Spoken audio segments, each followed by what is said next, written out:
Hello, everybody. Welcome to the Misfit Happy Hour, where it's a bunch of experienced, longtime, scarred up traders getting together to have a virtual happy hour, and we can get to talk about whatever it is. Today being 420, quick market wrap. We had a huge down day in Netflix, Oof.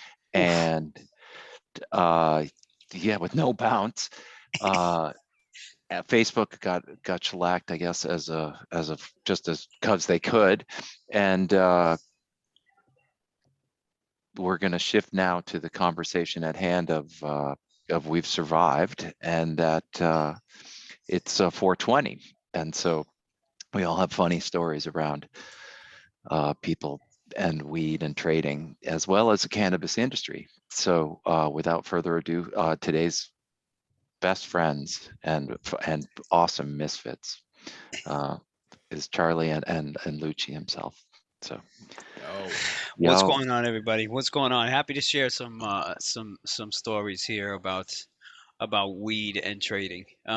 We were all just shooting the shit before we got on. I got my pen here. I don't know about the boys here. I don't know what you guys are up to, but I mean, we were just talking about it. I'm so tempted, of course, to blaze on camera, but yeah. Lucci and I have like an important meeting right after this, and I'm like, this doesn't feel like the kind of thing I can be high for. So I was a I was a clerk on the floor of the exchange, and my broker came back from lunch. He said he just did a massive bong hit and then made like a $20,000 mistake. dude, this is one of the things that I wanted to talk to you about, Chris, There you because go. we're of like a generation where I feel like weed was socially like way more acceptable, and I think the stigma associated with weed was different for us when we were kind of coming up in the industry. Whereas, what was it? I have no idea. Did you see it on the floor? Did people talk about it? Like what? Yeah, there was whiff everywhere. There were just briefcases of $100,000 bills. We had friends who worked at the Avianca um, baggage handling at Kennedy. I mean, it was the exchange floor. You could get anything.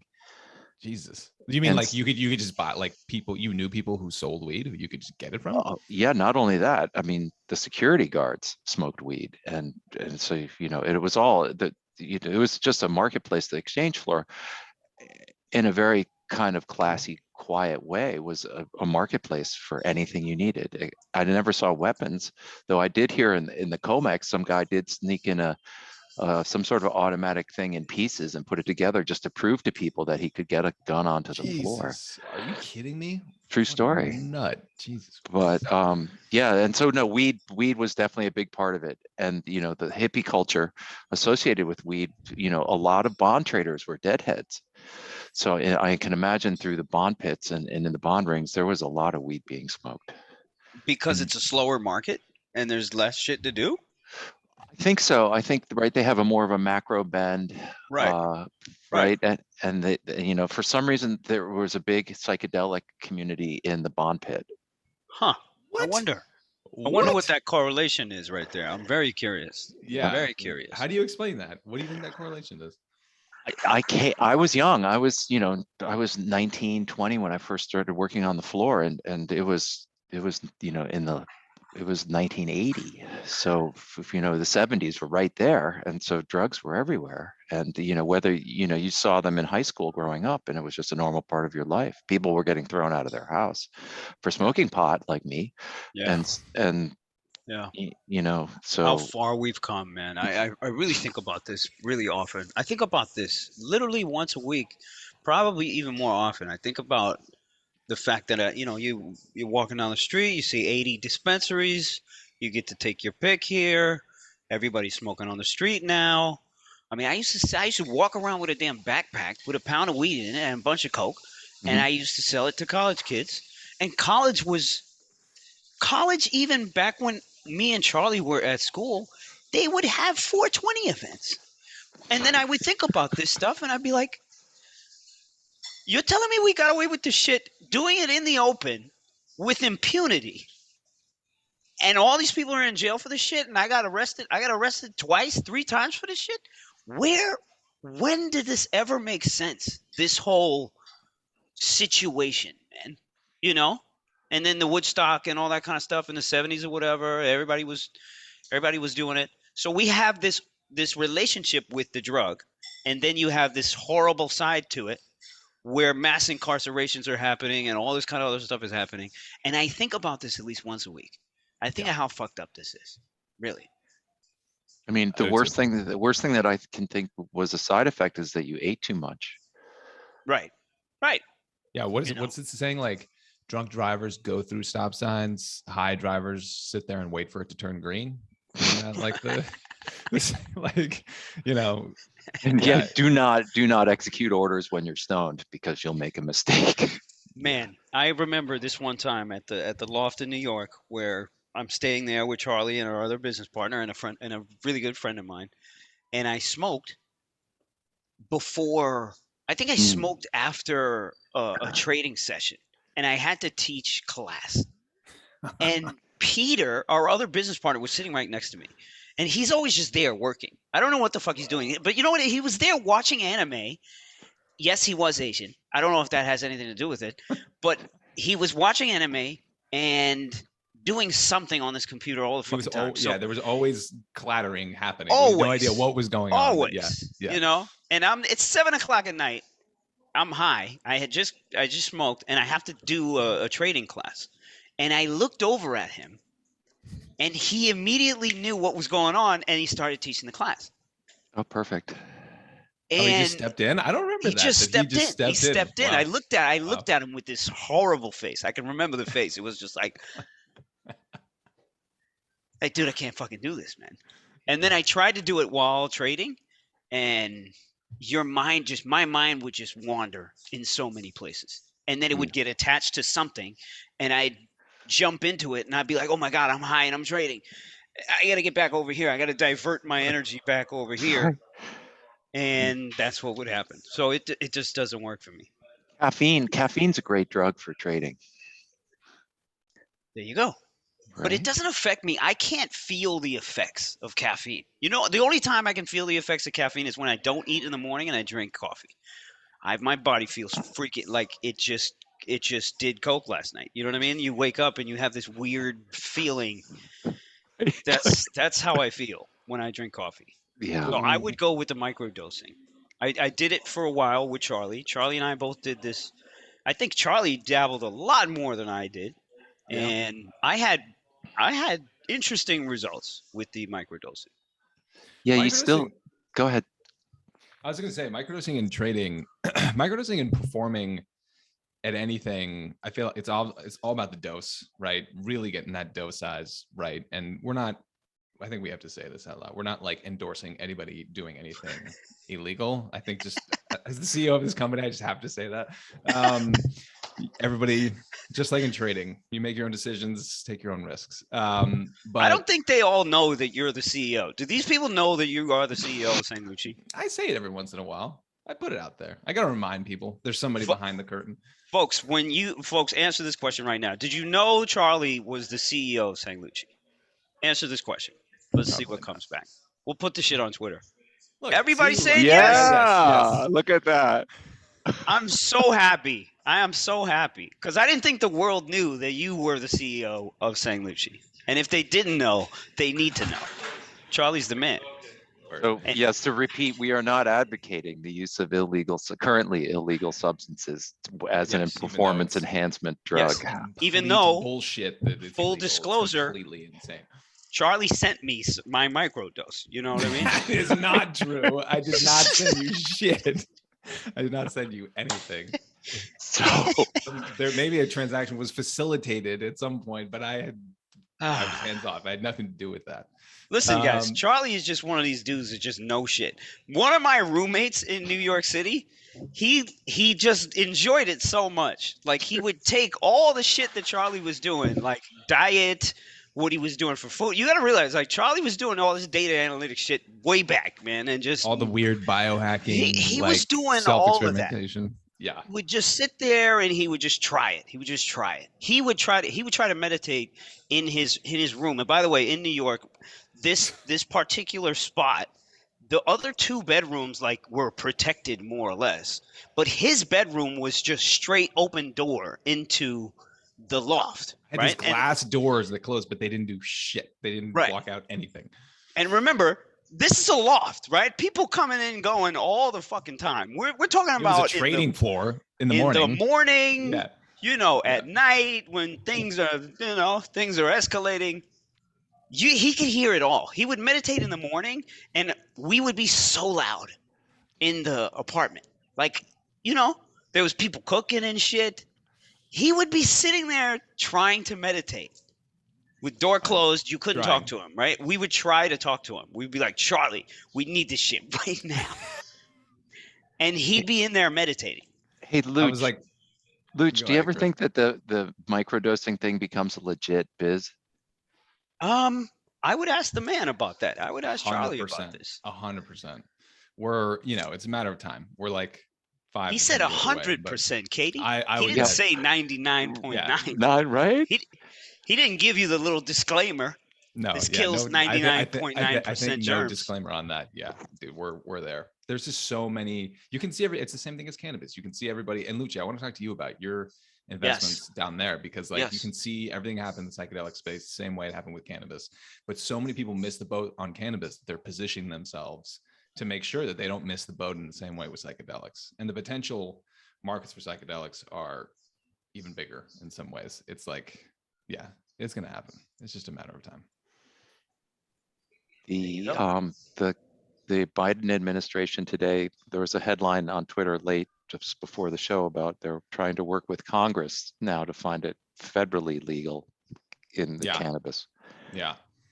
Well, I mean, it is, Lucci, to your point, what you were talking about earlier, it is completely insane. I mean, there's been incredible, we're not the first people to point this out, obviously. The fact that people are still right now sitting in prison for non-violent crimes of possession of weed, and yet you can go on Indeed.com right now and you can get hired for $200,000 to literally be a drug dealer, to go sell weed and work for a cannabis dispensary. Like it is completely insane that was the way it was. And when you talk to like traders, I feel like the first traders and entrepreneurs, the first arbitrage that a lot of them saw was selling weed or selling like porn when they were in middle school. Very true. These are true stories. Like I don't know about middle school. I mean, can you imagine doing that in middle school? High school? No. Yeah, whatever. High whatever. school. All right. Maybe the true degenerates were doing it in middle school, but that was like the first arbitrage. I feel like 25% of traders or entrepreneurs did. You were doing it. You were just like, I can buy this here and I can sell it. I can here? sell it. Like what? Why wouldn't I do this? That's a valid point, man. That is a valid point. That's a lot of people's first foray into business. And I guess I wonder if there's some statistics. Like if you were a weed dealer, what did you become later on in life? Right? Trader. Like if trader, we an knew entrepreneur. if we knew that data point right there, I'd be very interested to hear what that would look like. Well, I mean, look at you. You went into trading. You've made yourself into an incredible, profitable trader. And then now you're down in Puerto Rico and you're putting serious money behind the legitimate.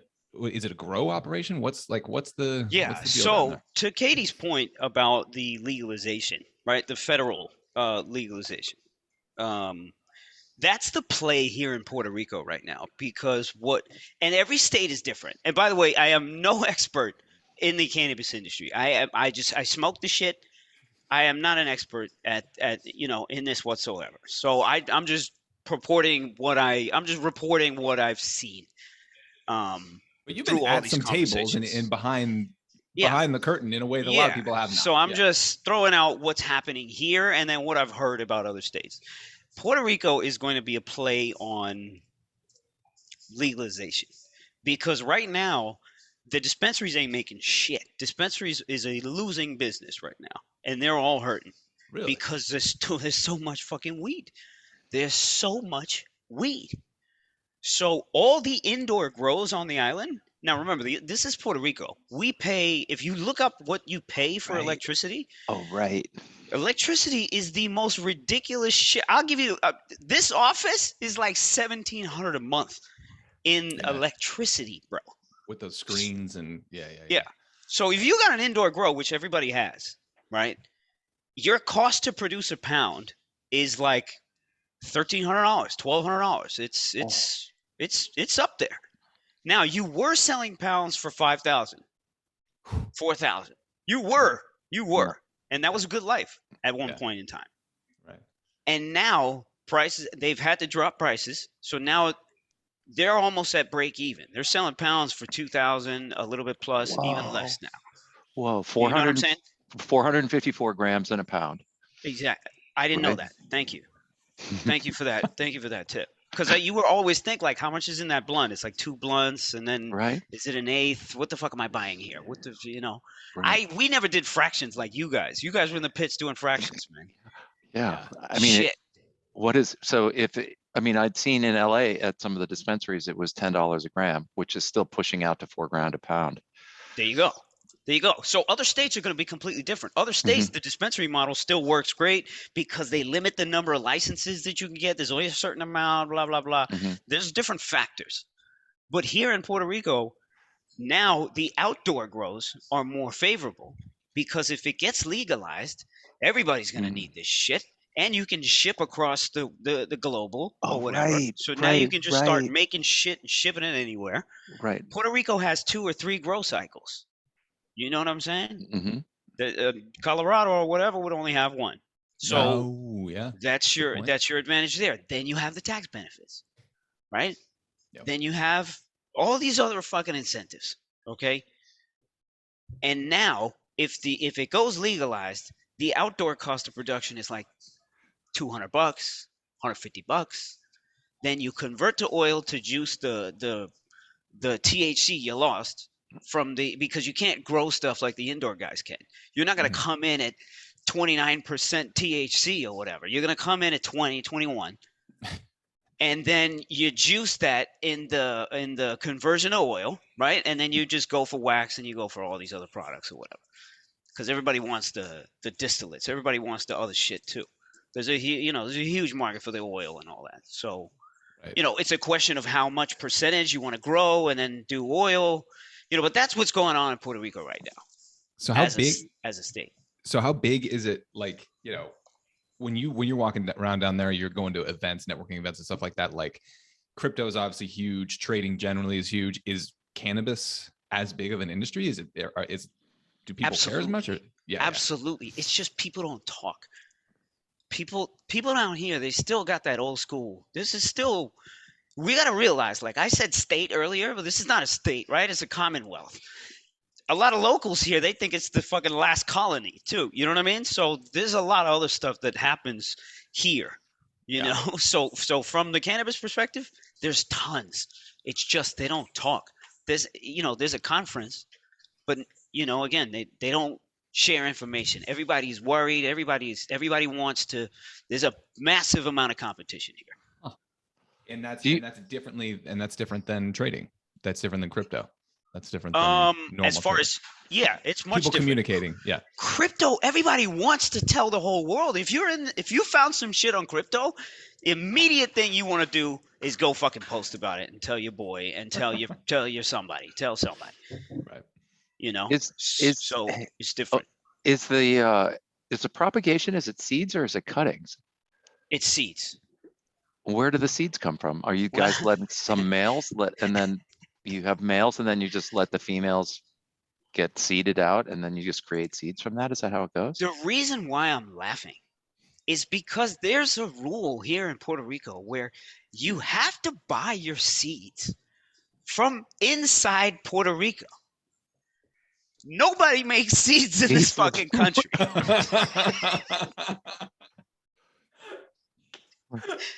Not one person makes seeds.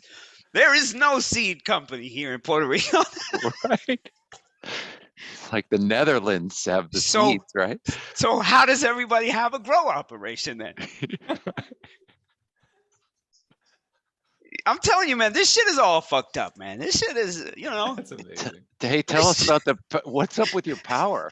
Like the power goes on and off there all the time. Yeah, a good amount. Right? Everybody who has a business and you have, let's say, a restaurant or you have an office or whatever, the cost of doing business now includes a generator, includes a diesel generator. It has to. There's no way to run that business unless you have it. So Do if you you're guys? on the other, unless you're on another part of the island where Katie, you used to go for surfing, right? Yeah, You said you went to Rincon, Aguadilla, right? A couple yeah, places. yeah. If you go around there a little bit south, like when some power goes out, they're the last people to get it. The cities get it back first. They're the last people to get it. So everybody has generators. If you have an Airbnb that produces, the cost to running that Airbnb is a diesel generator that you Mm. put right somewhere around your Airbnb. So And yeah, diesel's got to power be expensive, right? I mean, you're on an island. diesel's a good amount. Remember, Yeah, these oil prices are going up. yeah, it's crazy.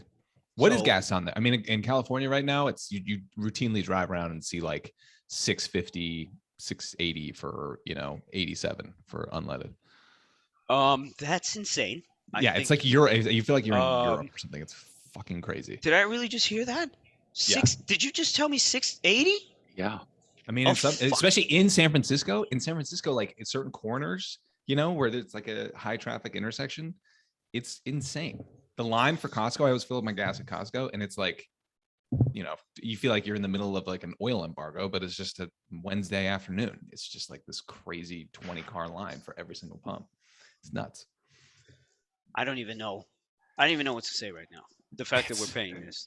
You're gonna have me on a whole nother tangent yeah, you where got I people just saying start. like, look, they're saying Ranchero saying he paid $6.95 the other day. I forgot. I mean, he's probably got like some, I don't know what Ranchero drives, but it's definitely taking premium. It's You something know what? nice. You know what It's all not. this means? Like, yeah, the shit's inflated, but your lifestyle has gotten so fucking inflated too that most people are still just breaking even out here. You make a shit ton of money, but you're still just breaking even. You live in Cali, you make 100,000 or whatever, and you're paying 690 right now, and you're paying for flight. This is think not easy here, I man. think I heard the other day I was talking to somebody who's working on a documentary about the housing crisis, and they said, I think I'm probably going to butcher this stat, but it was like if you have a family of four and you make 85 grand a year and you live in San Francisco, you're considered below poverty line in And San Francisco, 85 and grand a year. Whereas the average household income in the United States for a family of four is like And then people 66. wonder why you see slews of homeless people. Well, damn it, the homeless line, the poverty line is 75,000 now. I know, right? 70,000. hey, Yeah, Luch, the tax rate for people who live in California, it's nuts. what do you got, Charlie? Is it 60%? It's not, no, not quite that. No. I mean, You might as I'm well just not. go to Sweden, man. Go to these places. Go to Sweden. You pay the half for the taxes, but And you get everybody's your good over there. You Everybody's get Yeah. good. your you get like a Yeah. Everybody's good. year of parental leave. We know somebody who had a kid in the United States, but I think he was Swedish. Yeah, he was a Swedish citizen. And they moved to Sweden and he got a year of paid paternity leave from the government. A year as paternity leave.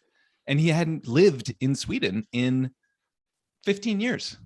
I was like, this could not be more different. I know people who have a kid and they're back to work in the US as a father the next day. They're like, The paternity next leave? day. That's not even like a thing. The next day. Hey, Luch, where are the cannabis stocks? Are they near the highs, near the lows? Where are they? No, Do they're you know? near the lows. They're near the lows. Do you ever Really? trade those? Yeah, they're near the lows. I never really trade them. A couple of guys here at the office, because they're very pumpy, man. So when they're pumpy, you get all the short, small cap guys coming out here. And I feel like the best traders right now, by the way, and I'm just throwing this out there because I'm high and these thoughts are just running around in my head. The best traders who are killing it right now, their P&Ls, they're the fucking short, small cap guys. They're the short, small cap guys. I've seen a lot of them, and it's not only short, small caps, but just they'll ride waves, man. They'll ride waves. Nathan is one of the best of them, I Investors was going to Live. But say, Nate, yeah. a lot of the other traders here, they're all doing extremely well, and they're small cap guys. They're small cap guys. Hard to locate shit, hard to borrow shit. Those are the guys that are killing it right now. On the short side. On the short side, or this, they'll play longs too. They'll Uh-huh. play longs too. But those things just move, and you can get size in some of these things, and then it's difficult to get the locates. So if you have a nice client broker relationship and you pay up for the shares, you're able to get some good locates. Who's your So who's your yeah, favorite clearing firm? honestly, Yeah. Katie, man, I never understood clearing firms. I think I'd like you to explain to me these different levels of high finance, right? And they're just shrouded behind these fancy ass words. Who's your favorite clearing firm? You tell somebody a clearing firm, they'll be like, "What the fuck are you talking about?" So, Katie, from your words, what is a fucking clearing firm for all the Okay. folks out there? So you're at a party and somebody asks you what is a clearing firm, and you could, for the simple explanation, you just say when you write a check in your own personal checking account, and that check then clears the bank. The clearing firm does the same thing on Wall Street, right? It clears the trades. But in for us as professionals, we have situations where we need to borrow stock, or we need to make sure that our margin's going to fit within a new margin regime as it comes up. And or now with the risk managers having the ability to pull the plug at any moment on our entire operation, we need to have a good relationship with the risk managers, right?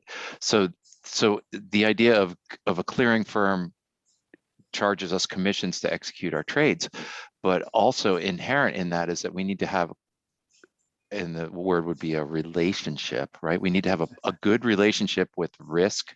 We need to have a good relationship with the people who run Oh my the God. margin department. If this was a movie right now, if I was directing our movie, I would cut right now to two different scenes of Lucci's relationship with his clearing firms and past times where he picked up the phone. I remember in the loft and would just scream at these people like, "You fucking cut me off! Give me, how fucking dare you? Give me that leverage! Give me what I need! Give me that size! I need it! I need it! I need it!" Right. And then Chris, I would imagine your relationship with your clearing firms at any given point, or your risk managers, was very cordial, very polite, very like. Walter I would imagine, but I don't know. Walter said no. I was taught by Walter, whose father was a broker on the big board, and Walter was like, anytime risk calls, you just say yes sir, no sir, or yes ma'am, no ma'am, and you immediately make it better. You do never ever. You can't. He's like, Walter would go to bat. My friend Walter got thrown out of Lehigh for a trunk load of mushrooms, but anytime risk would call, or the clearing firm, it was like yes, yes, no, immediately. And Because that was so, just part of the culture. That was just indoctrinated. Like you just didn't fight him. yeah, you could not fight them. I mean, after a while, you could negotiate with risk and say, I need more rope. Yeah. Right, but here, okay, Oh look, my God. this is where I was going to get to. Now, there's the clearing firm, and then there's your prime broker, or your broker, you know, or your whatever the fuck ever, or your introducing broker. Okay, most people don't understand the difference between the two. You send your orders to your broker. The broker's like, all right, yeah, we're giving you this shit back. You made X, Y, and Z. Here's your fucking ledger. What the fuck? What is it? But there's another level to it. The broker just accepts your orders. Katie, how does this work? The broker accepts your orders and then does all the Well, transactions. And then at the end of the day, you guys just audit this shit. Is that what we're talking about? it changed in the beginning, right? It was like the broker accepted you, like we would be on the floor functioning as a broker, and a client would call up and say, execute, buy me $1 billion worth of index futures. And then it was our job to not only execute the order and then send it off to the clearing firm. In fact, before the internet came along, the way futures were traded, it was just that you represented a clearinghouse.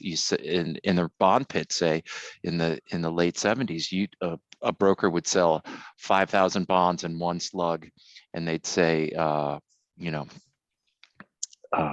Cunningham sells you 5,000, and Right. they didn't even attach an account to it. And then when we started having to attach accounts to it, but it took 2 or 3 days to settle the trades, and it was all automated. We had to write it on a slip, and then it got punched in by SIAC, and so you'd have out trades the next day. So there was no real clean sort of risk management or even out trade settlements, and generally things you know would take a couple days, and that's why the whole idea of your word is your bond became so important among traders, is because the settlement process took so long. So But then, that's where that came from. yeah, your word is your bond was that was all you had, and prices had moved since you made that trade, sometimes substantially. As a broker, to answer your question, now as a broker, the clearing firm is a standalone thing like a bank, and a broker is essentially like a real estate broker, Right. except, right? So so that the guy is just executing business, and then the clearing firm that he's executing business for is now Right. requiring him to pony up like hundreds of thousands, if not millions of dollars, in Right. case the customer just goes tap city. Right. And by the way, guys, every person in the chain uh of this situation, right? So you have your broker, you have your retail, you have your routing firm, your clearing firms, all the freaking order routes that we use, the exchanges. You got all of these companies, right? Making hundreds of millions of dollars, worth billions of dollars. And yo ass is sitting there with a $30,000 retail trading account and you can't fucking make a dime, yo. Think Right. about that. Think about that for a second. Yeah. You know, This is that's why 7 million, 8 million customer trading accounts in one brokerage alone, man. The majority of them just pissing money out. And then all of these companies, all of these levels are making money off of yo ass. just touching the order. This is honestly one of the reasons why I feel like there's so many parallels between people who start out dealing weed and then getting fascinated by the securities industry. Because Sure. our old Pete, our Sure. old business partner Peter is a perfect example of this, right? He was obsessed when we started working together. He was obsessed with getting Lucci's commissions down on his options contracts, right? Yeah. I can't remember what we started at. I think, it was like 75 cents. It was like Everybody started 75 at cents per 75 cents a contract. Yeah.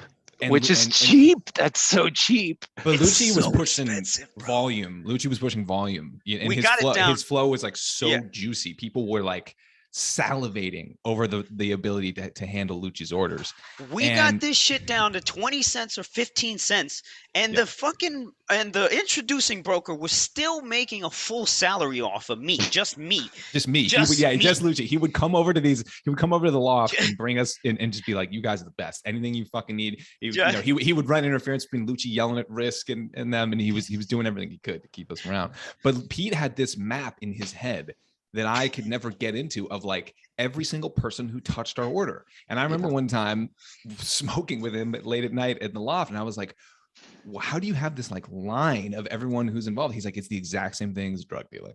When you start out, you're buying a little bit of weed from the guy in the corner. And then you're like, I'm paying this guy this price because he's getting it from somebody else. If I can get rid of that guy, cut out a middleman, I just, increase my margins. It's this exact same concept. The exchanges saw this. Yeah, the exchanges saw this and then went electronic. They were like, get rid of the floor population. There you go. Yeah. I have to pause because Charlie just said something very important. He was smoking while he had this conversation with Peter, right? Of course. Peter, our other business partner, he would conduct business meetings on the living room. I gotta paint the picture here, right? So you have a loft space that is divided by these giant poles, right? One for like each corner of the spot. It was divided into thirds, basically. Yeah, it was divided into thirds. Exactly. Loft. Yeah. It was a big loft. We partitioned it. One was the living room. Second was the dining room, and we had this big. You remember that fucking table, man? You remember how many great fucking dinners we had on that motherfucking I don't know where you got that thing. Lucci bought that thing. It was like granite in the middle. It weighed, I swear to God, 1,000 pounds. I always Katie, those are the things that you do when you first make some money trading. You go buy that one thing that the leather couch, the granite table, right? That thing was so heavy. Every time we moved, I was like, fuck this table. This thing is huge. We would conduct business meetings at the loft with traders, with high frequency traders, with clearing firm guys, with brokers, and we would start with a blunt and we'd pass it around on the dining room table.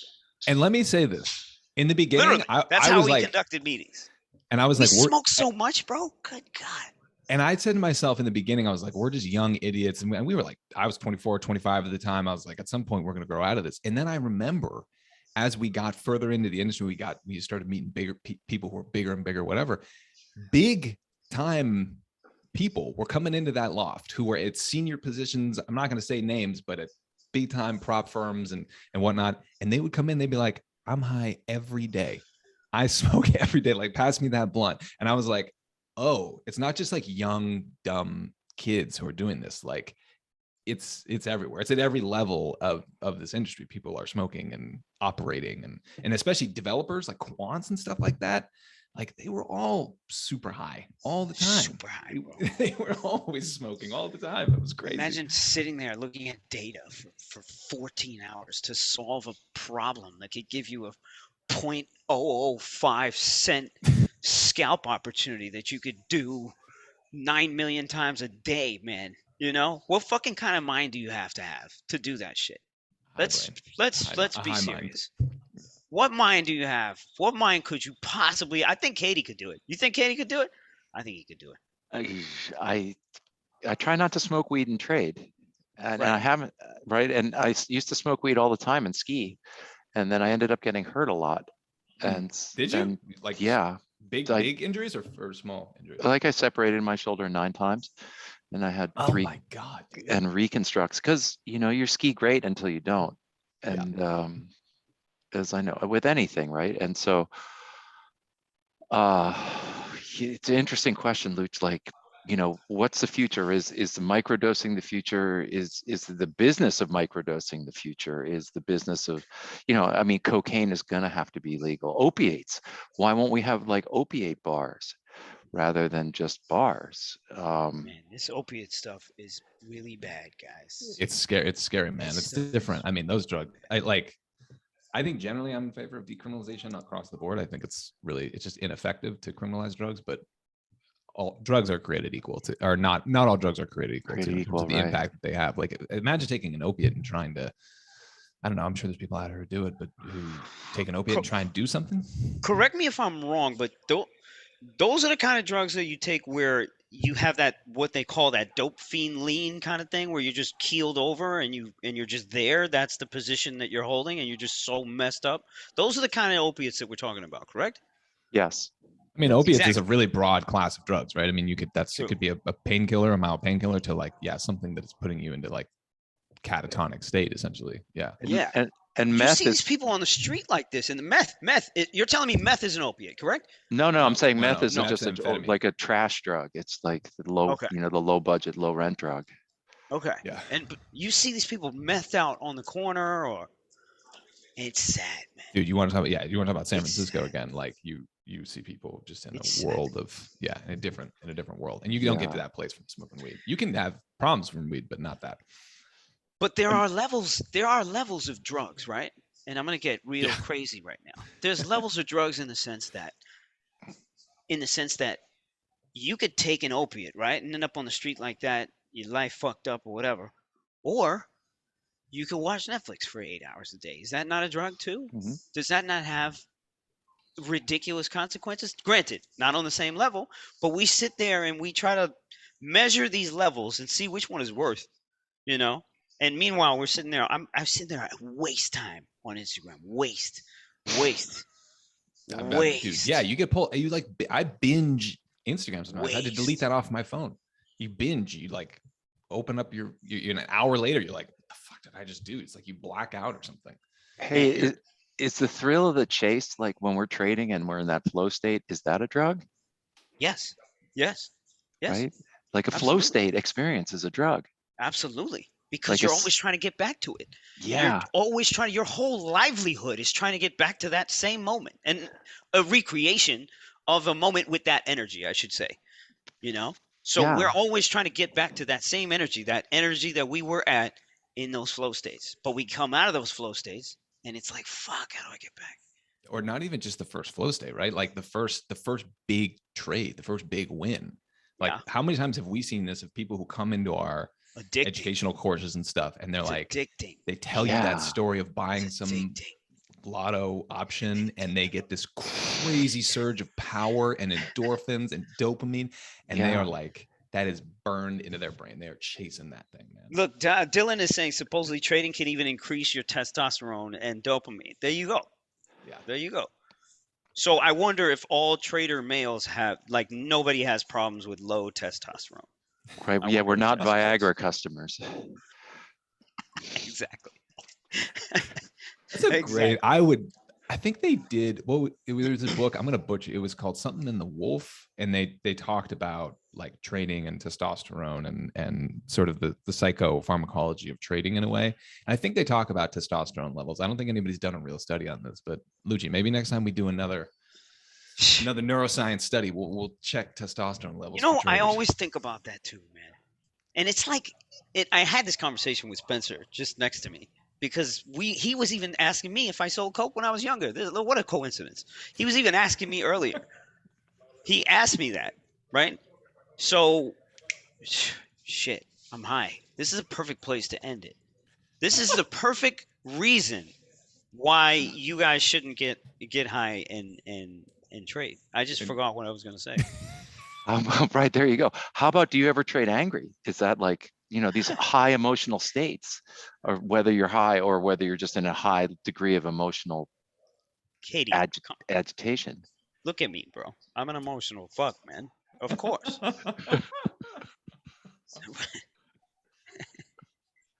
That was a you pretty used, you used simple answer. I feel like you used to trade angry a lot more than you do now, though. Which, Yeah. like, you used to have more Yeah. to, like, kind of to prove. But I don't know. I'm not down in PR anymore, so I don't know what you're like in the office these days. Well, you know what? It's an easy poll. All we have to do is just ask the traders in here. I mean, Right. they listen, but that's half the reason why they come. Believe it or not, like people ask me all the time, like, should I pay for this education or not?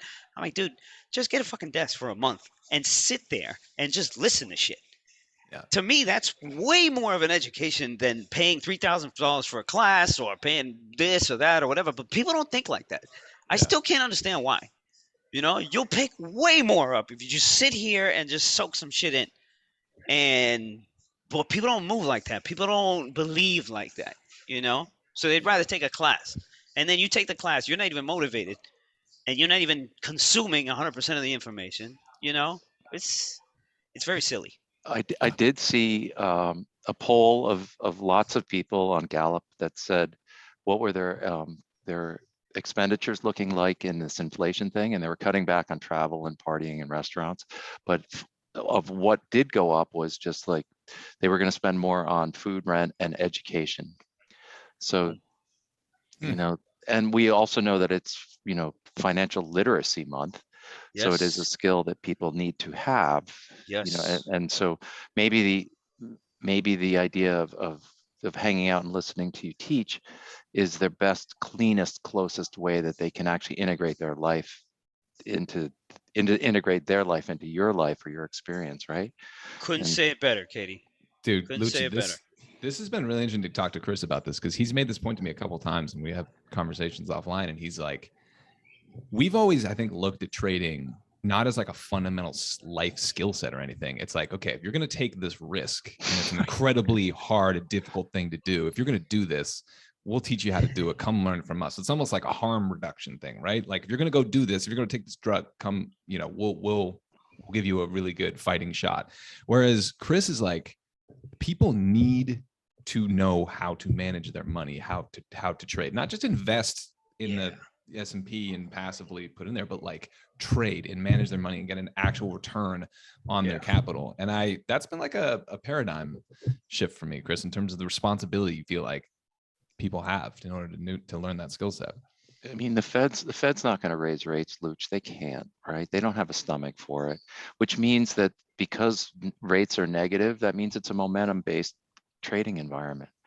And so, people have got what, a 25-year window between when they graduate and they get their 401k and then when they start to think about retirement. And so people, if you can give them a small leg up on the, if you get them to make 5%, 10% a year versus zero at the bank over 25 years, that is real wood. Yeah. And Even just a couple more percentage points. right. The question is like, should they be actively managing their money versus should they just be, does the average person who is not, fully committed to the markets, should they be actively managing their money versus just sort of passively allocating it towards like the right ETFs? And I do think they should be able to speak the language. They should be able to, we can help them speak the language. And then from there, they can, as you say, they can sit down and read the paper or yeah, to, reducing the fear. I totally agree with The that. language is being rewritten in crypto right now. yeah. That language of financial knowledge that Katie's talking about, it's being redefined and rewritten in That's a crypto good point. right Yeah. now. And the creativity of finance, it's insane. It is absolutely insane. There's 9 million ways you can get a loan off of something. There's so much creative shit you wouldn't even believe it if you heard about the product. It's just like Katie explaining what a clearing firm is to most people. That's how they look at it. That's literally how they look at it, and they can't believe that it fucking exists or the need for it. They don't even know what the need for it is, you know? And all that is being redefined now, man. It is absolutely wild. And on You, the basis of that, I opened up a nonprofit here on that same thing, financial literacy on the island, help for some small business. Yeah. yeah, I mean, I think Lucci should teach that, honestly. It would be Is that part of what the nonprofit's about? Are you gonna be in there teaching classes and stuff, Luch, or what's the? Yeah, we do events here. We got an Yeah. event tomorrow. So, Yeah. and we'll just do stuff we know. We'll just collect. We're here. We're traders. You know what I mean? This is the shit that we know. This is the shit that we have the knowledge of. We just don't. We just, generally speaking, our spouses are not gonna want to listen to this. Like our friend, what are we gonna do? We're gonna have a conversation about this stuff? No. Like you guys are here because you enjoy hearing about this stuff, right? In the ways that we're able to express it. So, we have all this knowledge. So we just talk shit, man. We just even talk to shit. even to That's the awesome. people listening. The people listening have to assume a sense of responsibility of educating their friends around them. Yeah. Because Yeah. I mean, it's like doing, I'm not religious, but it's like doing God's work. Yeah. And by the way, the nonprofit is called Oye. And Oye stands for Own Yourself Every Day. So add them on Instagram. And anytime you're down here in Puerto Rico, we got volunteer stuff, all kinds of stuff going on. So Do you think, Luch, do you think the Fed could ever raise rates? Yes. Yes. Absolutely. Absolutely. But I have no idea, and I could not explain this to you at all. You don't have to. And At then all. do you think that they're willing to let the price of assets decline to sort of save the lower middle income people from the bite of inflation? No. No. Right.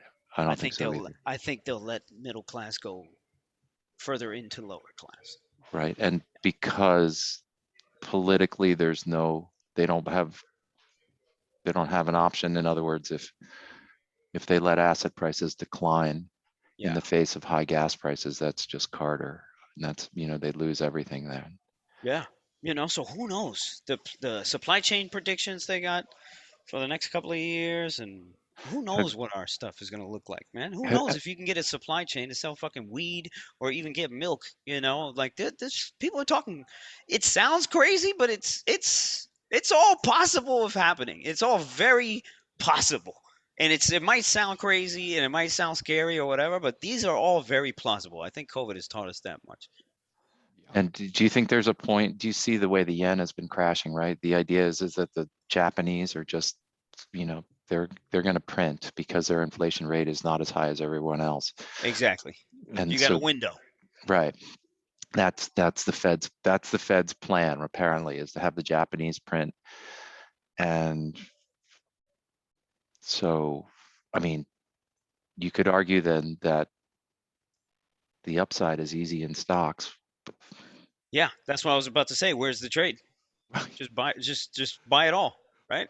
Just be like, okay, Just buy. they can't let Zimbabwe happen, but they're going to try and manage Zimbabwe. I just learned about a DeFi protocol that has $13 billion of deposits, right? Fuck. Because everybody's staking for a 20% interest rate, right? Jesus Christ. This exists. I just found out it exists. I don't know, an hour ago. And we're talking about a large sum of money that's been displaced from somewhere else to go into this shit. This shit. And you're getting a 20%. And me and Spencer are sitting there looking at Spencer more than me because this is Spencer's world. And by the way, Spencer, our boy Spencer, has a whole crypto class coming out. The boy's been putting in work, man. So you guys are going to love this shit. Yeah. But I'll sit there with him. Soon. And because we're traders, Spencer's trying to find out how the fuck is this possible, and when is it all gonna blow up? Where is the zero here? Where does it all just disappear? And it hasn't. It hasn't. It fucking has not. I'm sorry to say it for all the traders out there who have been afraid of getting into it for whatever stupid ass reason that you're gonna look like in 5 years if you're not already in this or getting into this or trying to even figure this shit out. It's insane. It is Dude, this absolutely fucking insane. this is an argument I would make for people who have experienced altered states, like extreme altered states, why they might have a little edge these days. Like, because what is possible if your mind has been to a place where you're just like looking over the precipice of kind of the abyss in a way, which is where you can go when you're in an altered state at times. Yeah. I think you're less inclined to have like a fear response when you're looking at these things in the real world, right? And I mean, Chris, you've talked about your meditation and what it does to the ego, and when you meditate for really intense, long periods of time, and what that can do to people. And I feel like people who have been through experiences like that now, when you're looking at shit, what Lucci's talking about, where like, who knows what extreme direction the world's going to take. I feel like those people are going to be a lot more likely to just keep their heads, be chill. Yeah. We're not advocating drug use here. Right. No, the advice to everyone then is to expect the unexpected. Absolutely. Right. But And then I feel like that's no different than any other. I know, right? I mean, that's like a cliche. So it really doesn't. It's like, yeah. Sorry, it sounded good though. It sounded good. Or put it this way, since everything has been monitored by artificial intelligence, the only thing that can happen is something that's never happened before. Yeah.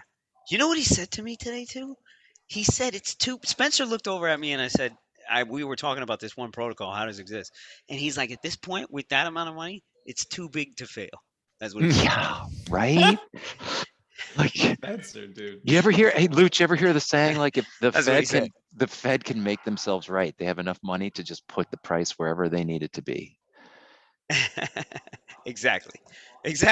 So buy everything. What the fuck are we even talking about here? Traders. What are we even talking about? Right. The longevity is being able to admit we're wrong before anybody else. Yo, okay, I'll give another story because I have to. This fucking sneaker app that opened on it was on a Solana platform. It was a sneaker app, but it was like NFT sneakers, right? You have to buy this Right. NFT I heard sneaker. about it. You gotta buy this NFT sneaker, and then you stake this shit, and it's all on the blockchain. You put this shit on the blockchain, and it tracks and then it tracks your steps, right? And so depending on how many, just like a Fitbit, it tracks all your shit through GPS, and then they pay you in a token called GMT token, right? Wait. So there is a physical sneaker that you receive. That's No, the hard work. no. There's no Okay. physical Okay. sneaker. Just Got buy the NFT. And the cheapest NFT right now, by the way, is $400. $400 is the cheapest NFT. It's got to be a certain level though, so you got to fuck around. I don't know what this shit is. So it's tracking you through your smartphone, the steps you're taking? Tracking you through the phone, Okay. and then it pays you in this native token to the platform, which is GMT token. And I advise everybody, pull this token up right now.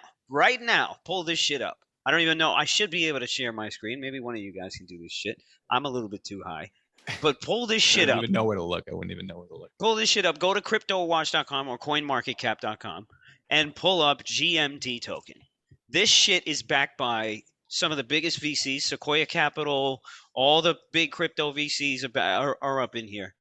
This token came out at, I don't know, 10 cents, 20 cents? What's it called? GMT, Green Metaverse Token, I think. Green Metaverse Token. Yep. And this shit went from 10 cents, 20 cents to like $4, $3.70 in like 4 months. Oh. Something like that. There you go. Jesus. There you go. Do you buy Netflix here? Yeah, you gotta buy Netflix here. Right. Charlie, look at a longer chart. Look at the 1 year. Oh, they don't have the data for this. Yeah. This is actually not Yeah. I mean, that's a big pop, but that's not showing the. Yeah. But either way, you get the picture. There's all this shit that's going on in this world. There's a new project like that launches every single other day. Every single other day, there's a new NFT project that everybody's throwing their fucking cash into. So people got to take a serious look at how much wealth is moving around in that particular economy. And there's a lot of it, especially when you come down here to Puerto Rico. And I'm not talking. Chris Rock had that shit. Was like, there's a difference between rich and wealthy. It's like rich is somebody can lose with a drug and a cocaine habit or something like that. Wealthy is like the people who invented the color blue or some shit like that. Like so wealthy. That's these guys. That's these crypto guys. Dude, It's Julio ridiculous. in the chat saying my 11-year-old asked for an NFT as his birthday gift. There you That's go. pretty wild. Chris, do you trade crypto at all? You're just like, I'm not. I did. I had a cameo on Real Vision when Ethereum had sold off and that first major dip down to $85, and I told everybody on TV to buy your wife Ethereum rather than taking her to dinner. And so that was Smart, a good man. timing for that there, Katie. Right? That makes you look pretty good, man. I mean, the idea is if something goes 90 off, right? If something goes 90 off, like crypto has all these drops, and even stocks have drops where 90 off, then the only job you have to at that point is it a viable? Is it viable, right? Right. And then you own it if it is viable. Blue Apron dropped 90 off, but are carrots in a box a business? Not really. Or you could have bought Netflix at $700. You know Right. what I mean? You could be one of those guys. Yeah. And you're down 80%. 80%. Can you believe it? On Netflix. You're looking at Netflix like there's no way. This shit's like Starbucks. It ain't going nowhere. It ain't going nowhere. Yeah, but there's You know? competition. Absolutely. And how's this? We're more educating than Netflix. Yeah. Yeah. You could look at it that way. It is true. It is the truth, though. Man, Right? Netflix isn't I really doing can't education. tell you the last time that I scrolled through Netflix and found some new shit that I was like, I can't wait to watch this, and that it Dude, looked that great. All I'm watching on Netflix is the same shit Dude, we actually, and over and over. speaking of being high, my wife and I, we weren't even high when we were watching this, but we somehow got fed this show on Netflix for the algorithm. It's called Old Enough. And it's this Japanese show. This is the weirdest thing ever. This is a Japanese show where they just film these toddlers in these 10-minute episodes who go on an errand. And these kids are like 3. And these parents send them out in the streets. Lucci actually kind of reminds me of like you and how you probably parented your kid. And the kid's like 3 years old, and they're just like, go get this and this and this at the market. And these camera people just film them navigating the streets, crossing the streets, going up, asking for noodles and stuff. It's culturally like fascinating and wild. But I was sitting there, I was like, how did the Netflix algorithm decide of all the things that I've watched that this is what it should send to me? It was an on-point recommendation. It's actually kind of wild that it hit the way it did.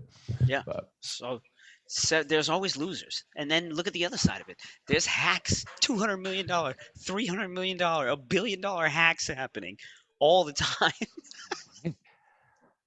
I'm laughing because it's insane. I'm laughing at the insanity of every day, the different news cycle. The news cycle in crypto is just so juicy, man. It's just so juicy. I don't know how you keep up with it though, man. It's so fucking crazy. 2 Chainz. 2 Chainz is gonna have a damn NFT collection, man. The fucking whatever celebrity is announcing some shit in crypto. Yeah. And then you look at it, you go to the Discord chats, then you enter these Discord black holes. You just dive right into a black hole, because at the end of that black hole, you don't know what the fuck is going to happen after. These Discord chats are ridiculous. Kids get paid $100,000, $80,000 to shit post. Do you know what shit posting means? Do you know what shit posting is? No.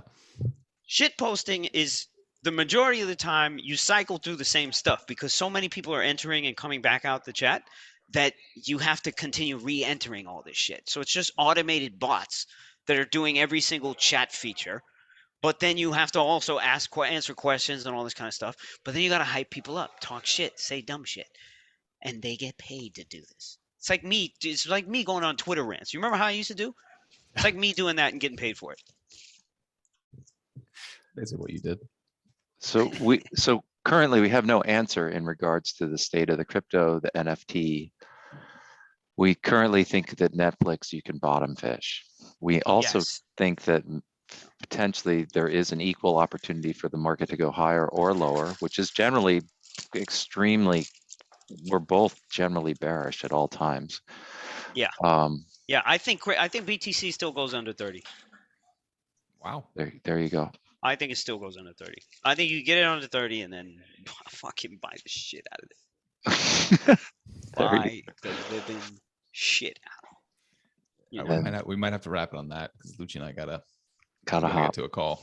So everybody, thank you. This has been the Misfits Happy Hour, where we get together and have a virtual happy hour since we can't do it in person. And thank you for coming, and please join us again. And Chris, thanks for having us, man. Thanks for hosting, as always. Happy 420, everybody. buddy, Go get blitzed. Go get blitzed. Happy 420. ciao. You guys.